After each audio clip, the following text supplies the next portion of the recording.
Hola! Welcome to Dmonix's Dvlog.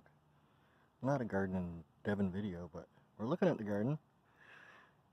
It's supposed to rain tomorrow. I think we're supposed to get a good amount of rain, so thinking Tuesday I'll drive in the poles, because I've got what I did last year, if you didn't watch, in season 2 of A Garden in Devon. When I took my poles out, except for those two you see right there, I put in plugs so that the holes would remain. My dad was like, that's a good idea. It was a good idea. Because I didn't want the holes to fill back in and not be able to find them and, you know, have to do it all over again. So I figured if I could keep the poles and then drive them in a little farther. And, yeah, so I'm hoping that the rain tomorrow and then the nicer weather on Tuesday will soften the ground up enough for me to drive my poles in and then start working on the fence maybe this week. But got to start happening soon. The buds in the trees are going to start here very soon, and I definitely want to get at my trees, get the fence up before the deer get at them. That is the thing. That tree over there, I mean, deers of course are, you know, about as tall as I am, like where their head would be if they were looking up, I think. And I don't know if they rear up to bite stuff or not, but the tree out front I don't think is in as much danger as this one here, where it's like all those lower branches and around the side, like they got everything last year. They were very thorough, and I might have actually even been away house sitting when it happened, but don't have any house sitting on the line until July, and yeah. Hopefully I can get at these before the deer do, and stop them from eating my buds, man, because I want some apples. I mean, I got some good apples last year from that one. Had a couple of apple pies, but I'd like to get more. I mean, that's what my trees are for. And again, the guys across the street over there, they got an apple tree and they don't eat it. They don't maintain the tree or nothing, and the deers can have all that they want. Just stay away from mine. That's all I'm asking. Not trying to be cruel to animals or nothing. There's lots for them to eat. They just don't need to eat mine. They can go eat Carl's. But I think Carl's going to have his fence up this year too, so it might be a little harder for them. Please like, subscribe, and share, and get outside. Have a beautiful day. Hopefully it's beautiful wherever you are. Spring is here, and yeah, get some sun on your face, in your eyeballs. Touch some reality, some real trees. Grass, sit down, just get out. Get out. Hello.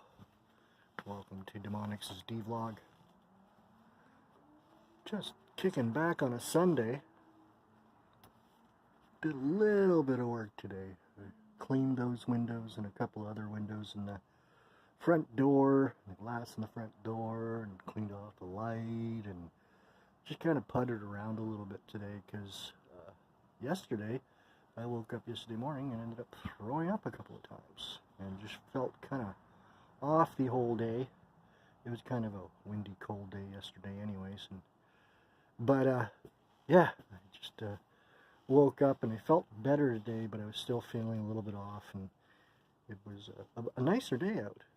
Still a bit of a breeze, cold breeze. Right now it's a cold breeze, like it's actually cold on my hands right now. And just hanging out in the rocking chair, and I was feeding the grackles and Jerkface the squirrel, and even the chipmunk actually got a couple of peanuts in as well. So that was cool. Oh, and the chickadees came by too. So the chickadees are really neat, because they'll land very close to you, and like I just break the peanut open and throw a couple of peanuts on the ground, unshelled, and you can literally point, like it'll be looking at you, and you can point at where the peanut is, and chickadees will land like right on it.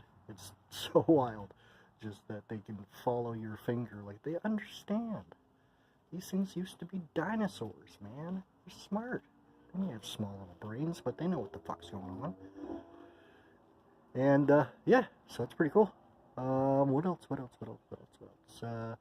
Well, I went through a bunch of Crazy Train episodes, so if you're new to following me, or you haven't followed me in a while, in 2014 I resurrected a heavy metal radio show that was started in 1979 with Andre Faust, who's actually a friend of my brother's, and a friend of mine too.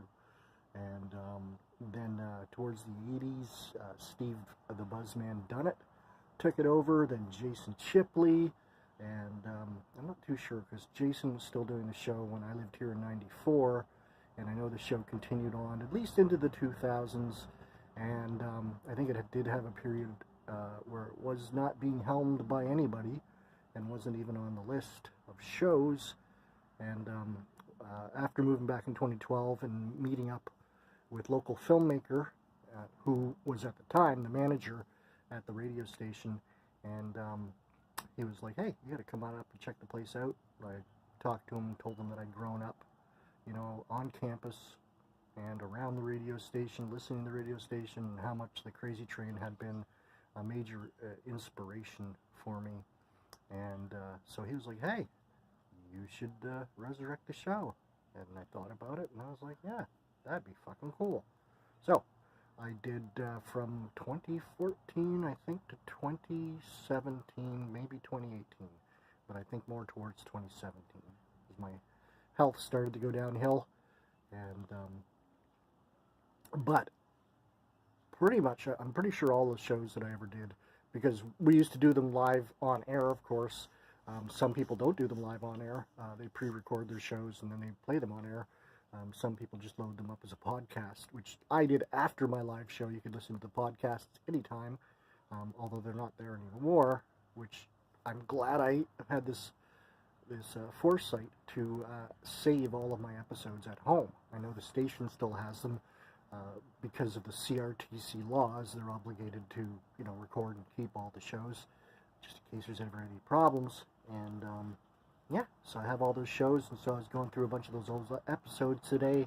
I was really surprised by how many interviews that I did, and it was a good time. It was a good time. I really enjoyed doing the show. It's a bit of work. 2-hour radio show. The first hour was always independent Canadian metal, unsigned bands. A lot of local stuff, of course, because I wanted to promote that as much as I could. And then the next hour, second half, was all like global regular metal, like people that are signed, sometimes unsigned. But, you know, and yeah, like Metallica, all your regular Iron Maiden, Megadeth, whatever, Tool, whatever, was the second hour. And it took some while, you know, if you want a show to be good, if you want a show to be fresh, you know, you got to try and play new stuff every week, right? So yeah, it took a little bit to get it all together, but it was always fun. But yeah, towards the end of 17 there, I was starting to burn out because I was doing the band, I was doing the radio show, I was doing the music director job. Yeah, it was just a lot, and it burned me out. And but I loved doing it. It was fun. Anyhow. It was a beautiful Sunday. I hope you got out. I hope you got some fresh air. I hope you got out to see some reality and touch some nature. That is so important. And, oh, there's a Ginger Kids. Yay, Ginger Kids are here. Like, subscribe, and share, and we'll see you in the next video.